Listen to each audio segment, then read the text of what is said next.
महाराज आळंदी देवाची, विनायक महाराज पांचाळ देवाची आळंदी, आपली सद्गुरू संत नारायण बाबा वारकरी शिक्षण संस्था, हरी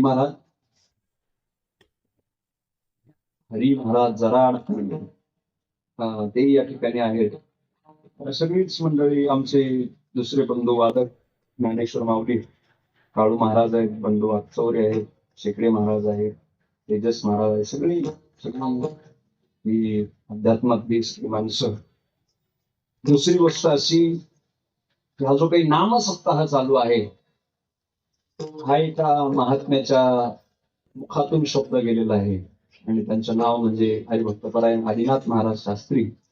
त्यांनी आपल्या लोकांकडे इच्छा व्यक्त केली की बहुना आपलं परम भाग्य आहे की नारायण बाबांचा जन्मोत्सव करण्याची संधी, ती सेवा करण्याची संधी ईश्वराने आपल्याला दिली.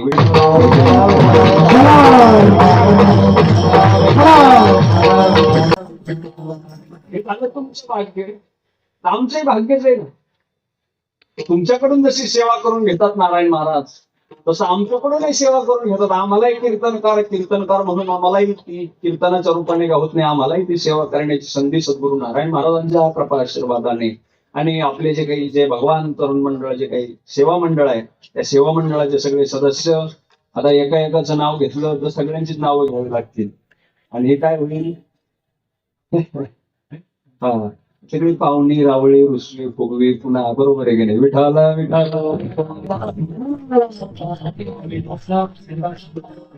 त्याच्यामुळे सगळेच, आणि त्याचबरोबर ही सगळी अध्यात्मातली माणसं आहेत. ज्ञानोबा तुकोबांच्या विचाराचा वारसा घेऊन चालणारी ज्ञानोबा तुकोबांची तुम्ही सगळी लेकरं आहोत. एकाच आईचे आणि एकाच वडिलांचे आम्ही सगळे लेकरं आहोत. कार्यक्रम वेगळे वेगळे होत असतील, स्वरूप वेगळं वेगळं असतील, पण हेतू आणि त्याची मूळ स्त्रोत, त्याची मूळ ही ज्ञानोबा तुकोबा आहे. विठाला अत्यंत सुंदर असं वातावरण या ठिकाणी नामसप्ताह या ठिकाणी होतो आहे. शहरामध्ये एवढ्या दगदगीच्या जीवनामध्ये सुद्धा तुम्ही सगळी माणसं एकत्र येऊन आपल्याला जो साधू संतांनी संस्काराचा वसा आणि वारसा दिलेला आहे, तो वसा आणि वारसा आपण ताकदीने पुढे चालवत आहोत. हे आपल्या आई वडिलांची पुण्य आहे, बरोबर नाही. तुम्ही जे काही या ठिकाणी नोकरीच्या निमित्ताने आलेला आहात, व्यवसायाच्या निमित्ताने आलेला आहात, ही माया नगरी आहे. मुंबई म्हणजे काय, माया नगरी आहे. या मुंबईवरती अनेक जगाचा डोळा आहे. जगाचा काय विको थोडासा कमी, असं जगाचा याच्यावरती डोळा आहे, जगाचं लक्ष आहे मुंबईकडे. आणि अशा मुंबई सारख्या शहरामध्ये तसा वास्तविक आता मुंबईमधून हळूहळू आता मराठी माणूस बाहेर चाललाय. अगोदर मुंबई मराठी माणसाची होती, नंतर मराठी माणसाला तिथून लुटून बाहेर काढलं, बरोबर आहे की नाही. मग त्याने काय केलं, स्वतःची नवी मुंबई तयार केली. नवी मुंबई, सगळा मराठी माणूस कुठे आला, नवी मुंबईमध्ये. आता नव्या मुंबईमध्ये राहिला नाही, त्याची मुंबई राहिलेली नाही. तशी त्याच वास्तविक आता त्याचीच आहे, तुमची आमचीच आहे, परंतु राहिली नाही आपली, तुमची आमची राहिली नाही. त्याला आपणच कारणीभूत आहे. आपणच काय, लोक कारणीभूत नाहीत. आपल्या वाटोळ्याला आपल्या घरातली माणसं केवढी जबाबदार असतात, तेवढी गावातली माणसं जबाबदार नसतात, बरोबर आहे की नाही. गावातली आपलं वाटोळं जेवढे घरातली भावकीतली आपल्या जवळची माणसं करतील, तेवढं गावातली माणसं कधीच करू शकत नाही. विठाला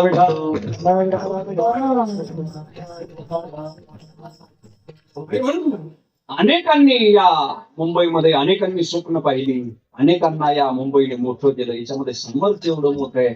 जी माणसं विना चपलीचे मुंबईमध्ये आले, ती आज सुपरस्टार आहेत, बरोबर आहे की नाही. त्या मातीमध्ये गुणधर्म आहेत, या मातीमध्ये सामर्थ्य आहे, माती ताकदीची आहे, या मातीमध्ये उपजाऊपणा आहे, त्याच्यामध्ये कस एवढा श्रेष्ठ आहे. विठाला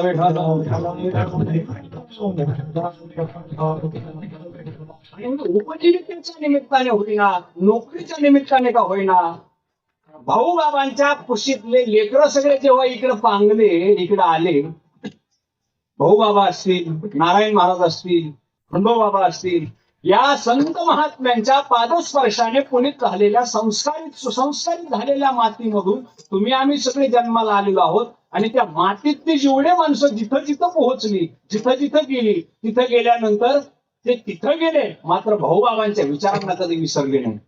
आणि मी असं म्हणेन की पक्षाने आपल्या पंखामध्ये बळ आल्यानंतर निश्चित आकाशामध्ये भरारी घ्यावी, गरुडाप्रमाणे उंच जावं, परंतु घरट्याला मात्र विसरता कामा नये. आणि तो घरट्याला विसरला त्याच्या जीवनामध्ये काय होतं तुम्हाला माहिती. तसं तुम्ही आम्ही आकाशामध्ये या विश्वामध्ये कुठेही जा, मुंबईमध्ये भाऊबाबांची पुण्यतिथी होते, नारायणबाबांची पुण्यतिथी होते, यात नवल नाही. कॅनडा सारख्या देशांमध्ये, अमेरिकेसारख्या देशांमध्ये सुद्धा भाऊबाबांची पुण्यतिथी आणि जयंती होती.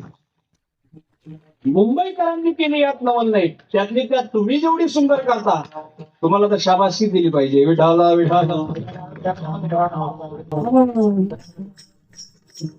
म्हणून हे घडतंय आपलं. आपण आकाशामध्ये या जगामध्ये कुठेही जा, कोणी किती मोठं होऊ द्या, कोणी नोकरी करू द्यात, कोणी व्यवसायामध्ये जाऊ द्यात, कुठेही जाऊ द्या त्याने, आणि निश्चितपणे त्याने गेलंच पाहिजे. साधू संतांनी सुद्धा आपल्याला हेच सांगितलेलं आहे की तुमचं जे ऐहिक जीवन आहे ते योग्यच असलं पाहिजे. कोणत्याही संतांनी असं म्हटलं नाही की तुमचं ऐहिक जीवन सोडा आणि परमार्थाच्या रस्त्याला लागा, परमार्थाचा मार्ग धरा, असं कोणत्याही संतांनी म्हटलं नाही. पण संसार करत करत परमार्थ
बंद झालं का?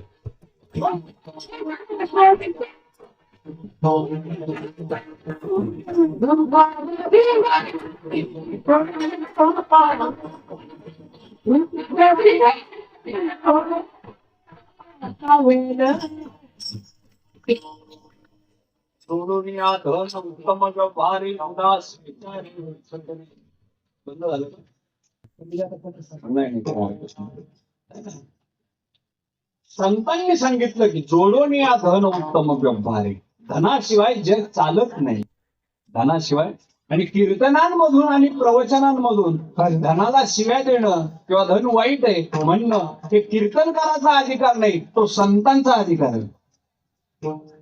नारायण बाबांसारखे महात्मे म्हणू शकतात धन वाईट आहे, धन साधारण आहे, धनाची गरज नाही. भगवान बाबांसारखे संत म्हणू शकतात, वामन भाऊ महाराजांसारखे संत म्हणू शकतात, कीर्तनकार म्हणू शकत नाही. पाकिट कमी आलं तर टेन्शन येते, पाकिट कमी आलं तर काय होतंय, टेन्शन होतंय. धन वाईट नाही, धनाने हे जग चालतं, पण ते कमवलंच पाहिजे. आणि आपल्या संप्रदायामध्ये किंवा आपल्या सनातन पंथामध्ये 4 पुरुषार्थ सांगितले: धर्म, अर्थ, काम आणि मोक्ष. हे पुरुषार्थ कमवलेच पाहिजे. मूर्खाला धन कमवता येत नाही. एखाद्या गावामध्ये जर आपण गेलो त्यांना म्हटलं, का तो तुमच्या गावातला माणूस फार श्रीमंत आहे, ते म्हणतात, महाराज आम्हाला माहिती आहे ना त्याने धन कसं कमवलं. तुला जर त्याने धन कसं कमवलं माहिती, तू का भिकारी राहिला? बरोबर आहे की नाही? तो श्रीमंत कसा झाला? एखाद्या माणसाला म्हटलं, तुमच्या गावातला तो फार ज्ञानी माणूस आहे बरं का, असं जर म्हटलं, ते काय म्हणतात, आम्हाला माहिती आहे त्याला किती अक्कल आहे. बरोबर आहे की नाही?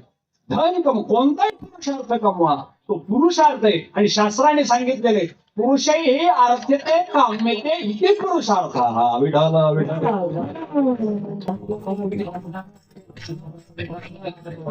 मनुष्याने हे 4 पुरुषार्थ कमवलेच पाहिजे, धर्म कमवला पाहिजे. आपला धर्म काय हे माणसाला समजलं पाहिजे. मी विद्यार्थी आहे, स्वाध्यायान्मा प्रमदितव्यम, स्वाध्यायान्मा प्रमदितव्यम. मी विद्यार्थी जर आहे तर शास्त्राने मला सांगितलेलं आहे अभ्यास करण्यामध्ये आळस